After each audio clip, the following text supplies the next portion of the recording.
मत गिर इस मोह जाल में। ये अज्ञान का, विद्या का ऐसा जाल है कि बड़ों बड़ों को गिरा देता है। बड़े बड़े कौन? जिनको शास्त्र ज्ञान है, जो जानते हैं कि ये नहीं करना चाहिए, उनको भी वो भ्रष्ट कर देता है। इतना प्रबल अज्ञान है। जब तक हमको भागवतिक संग नहीं मिलेगा तब तक इस मोह जाल से निकलना बड़ा कठिन है। भागवतिक संग प्रभु की कृपा से मिलता है। जब प्रभु दयालु, दया करके द्रवित होते हैं तो या तो किसी साधु को उसके समीप पहुंचा देते हैं या उसको किसी साधु के समीप पहुंचा देते हैं। फिर परम मंगल प्रारंभ हो जाता है। क्योंकि अज्ञान रूपी तिमिर अंधकार का नाश करने के लिए उनके वचन रूपी सूर्य का जब प्रकाश होता है तब उस अंधकार का नाश होकर सत्य वस्तु का अनुभव होता है। पर अज्ञानी जीव अगर भगवत कृपा से सत्संग भी मिल जाए तो वो उसे एक मनोरंजन समझता है, उसे अपने जीवन का परम मंगल समय नहीं समझता है, महत्व नहीं देता। जिसका संत वचनों पर, गुरु वचनों पर महत्व नहीं है, वो 50 वर्ष सत्संग करे तो भी लाभ नहीं मिलेगा। और जिसका संत वचन, गुरु वचनों पर महत्व है तो एक शब्द से कल्याण हो जाएगा। ये बड़े आश्चर्य की बात है। 50 वर्ष सत्संग सुनने पर भी परिवर्तन नहीं होता जब श्रद्धा और विश्वास नहीं होता। भवानी शंकरो वंदे श्रद्धा विश्वास रूपिणो।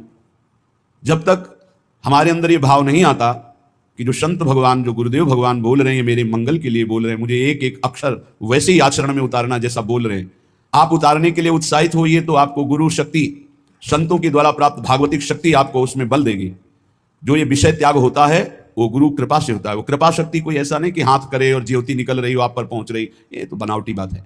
वो अंदर से होता है। हृदय शीतल हुआ और आपके पास पहुंच गई और आपने विचार किया कि मैं आज से ये असत कार्य नहीं करूंगा, तो वो शक्ति आपको साथ देगी। जब छल कपट रहित होकर विश्वास, गुरु वचनों पर विश्वास, संत वचनों पर विश्वास।